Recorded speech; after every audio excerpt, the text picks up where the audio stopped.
हवामान विभागानं आज मध्य महाराष्ट्र आणि मराठवाड्यात वादळी वाऱ्यासह मुसळधार पाऊस आणि गारपिटीचा ऑरेंज अलर्ट जारी केलाय। महाराष्ट्रातील 22 जिल्ह्यांना हवामान विभागाचा धोक्याचा इशारा।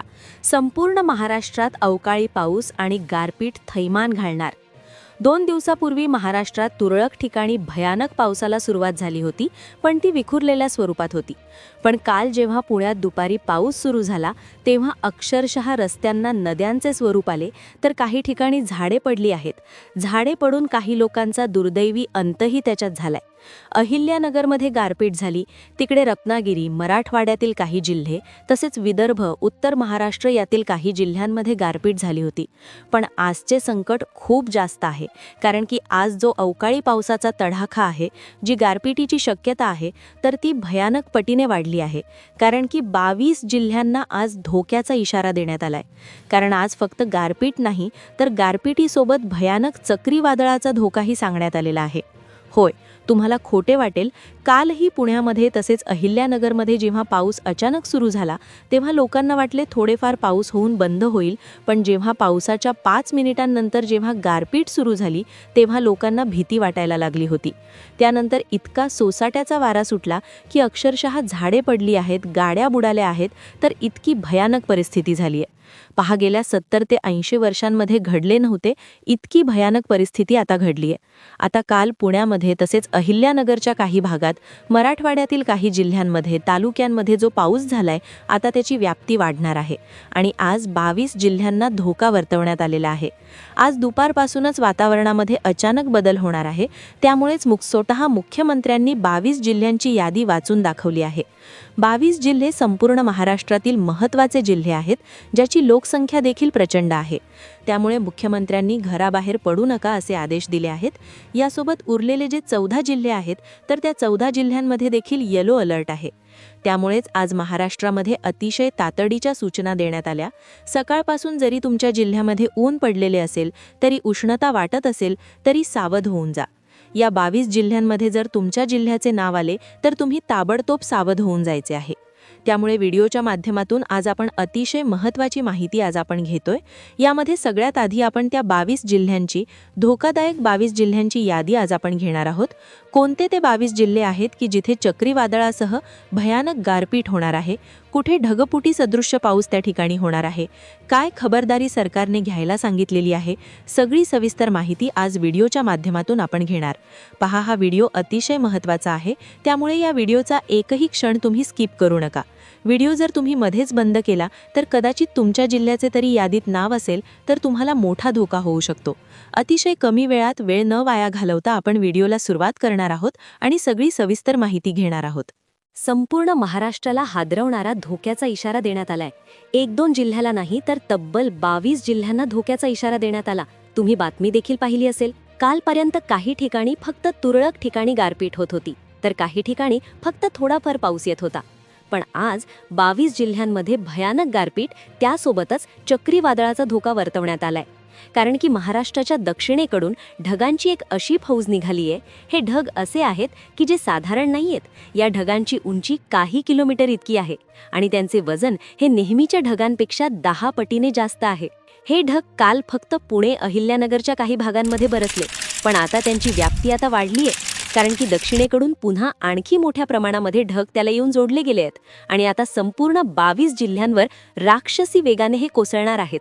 पहा, सॅटेलाइट इमेजच्या द्वारे ही माहिती हवामान विभागाने दिली आहे। सगळ्यात आधी भारताच्या हवामान विभागाने यावर अंदाज व्यक्त केला होता, पण त्यानंतर पुण्याच्या हवामान विभागाने, वेधशाळेने याच्यावर अंदाज वर्तवला आणि त्यानंतर संपूर्ण महाराष्ट्राच्या मंत्रिमंडळाची बैठक झाली। मंत्रिमंडळाच्या बैठकीमध्ये या 22 जिल्ह्यांमध्ये तातडीच्या सूचना देण्यात आल्या। पहा, कदाचित लोकांना खोटे वाटेल, काही लोकांना वाटत असेल की आता काय होणार आहे, भर उन्हाळ्यात पुढे एवढा पाऊस येणार आहे का? थोड्याफार 2-4 ठिकाणी गारपिटी होतील, पण लक्षात घ्या, सर्व दूर हा पाऊस होणार आहे, म्हणजे कुठल्याही प्रकारचा कुठलाही भाग सुटणार नाही। तर तुमचं नाव या 22 जिल्ह्याच्या यादीत आलं व तुम्ही या जिल्ह्याच्या कोणत्याही तालुक्यात राहत असाल, कोणत्याही गावात राहत असाल, तरी तुम्हाला वाटेल आपलं गाव बाजूला आहे किंवा आपला जिल्हा बाजूला आहे किंवा आपला तालुका बाजूला आहे, पण सगळ्यांना सावधानतेचा इशारा देण्यात आलाय। वेळ न वाया घालवता आपण त्या 22 जिल्ह्यांची यादी पाहणार आहोत। ते 22 जिल्हे नेमकं कोणते आहेत, कुठे कुठे रेड अलर्ट आहे, कुठे कुठे येलो अलर्ट देण्यात आलाय, सरकारने काय महत्त्वाची सूचना दिली आहे, चक्रीवादळाचा धोका नेमका कोणत्या जिल्ह्याला आहे, सगळी सविस्तर माहिती तुम्हाला देणार आहोत. महाराष्ट्रातील 22 जिल्ह्यांना हवामान विभागाचा धोक्याचा इशारा देण्यात आला असून संपूर्ण महाराष्ट्रात अवकाळी पाऊस आणि गारपीट थैमान घालणार आहे. पुढील 48 तासासाठी या 22 जिल्ह्यांना सर्वाधिक धोका वर्तवण्यात आलेल्या जिल्ह्यांची यादी आता आपण पाहणार आहोत. आता ही पहा यादी. त्यामध्ये पुणे, नाशिक, अहिल्यानगर, जळगाव, धुळे, नंदुरबार, सातारा, सांगली, सोलापूर, कोल्हापूर, छत्रपती संभाजीनगर, जालना, बीड, धाराशिव, लातूर, परभणी, नागपूर, बुलढाणा, अकोला, रत्नागिरी, सिंधुदुर्ग आणि रायगड या जिल्ह्यांचा समावेश आहे. या जिल्ह्यांमध्ये केवळ पाऊस नाही तर ताशी 50 ते 70 किलोमीटर वेगाने वादळी वारे वाहण्याची शक्यता आहे. हवामान विभागाने सॅटेलाइट इमेजद्वारे दिलेल्या माहितीनुसार महाराष्ट्राच्या दक्षिणेकडून ढगांची एक मोठी फौज निघाली असून या ढगांची उंची अनेक किलोमीटर आहे आणि त्यांचे वजन नेहमीच्या ढगांपेक्षा 10 पटीने जास्त आहे.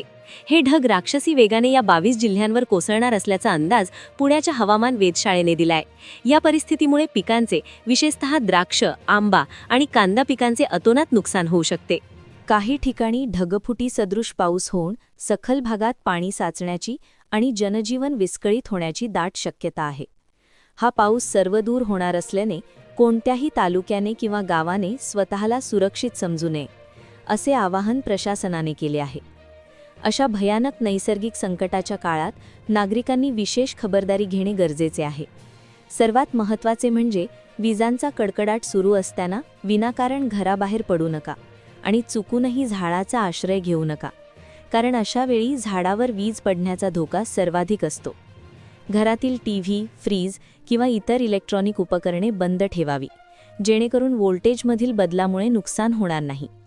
शेतकऱ्यांनी आपला शेतीमाल तातडीने सुरक्षित ठिकाणी हलवावा आणि जनावरांना मोकळ्या जागी न बांधता सुरक्षित गोठ्यात बांधावे. वादळी वाऱ्यामुळे घरावरील पत्रे उडू शकतात किंवा जुन्या इमारतींचे नुकसान होऊ शकते, त्यामुळे शक्यतो पक्क्या घरांमध्येच थांबावे. जर तुम्ही प्रवास करत असाल तर सुरक्षित जागी वाहन थांबवा आणि वीज प्रवाह असलेल्या खांबांपासून दूर राहा. हा व्हिडिओ आणि ही माहिती तुमच्या जवळच्या व्यक्तींपर्यंत नक्की पोहोचवा, कारण एक छोटीशी सावधगिरी मोठ्या संकटापासून वाचवू शकते. वेळेचे गांभीर्य ओळखून प्रशासकीय सूचनांचे पालन करा आणि सुरक्षित रहा. आपण जी माहिती पाहिली ती खरंच अंगावर काटा आणणारी आहे. अनेक प्रेक्षक विचारत असतील की हे खरंच घडणार आहे का?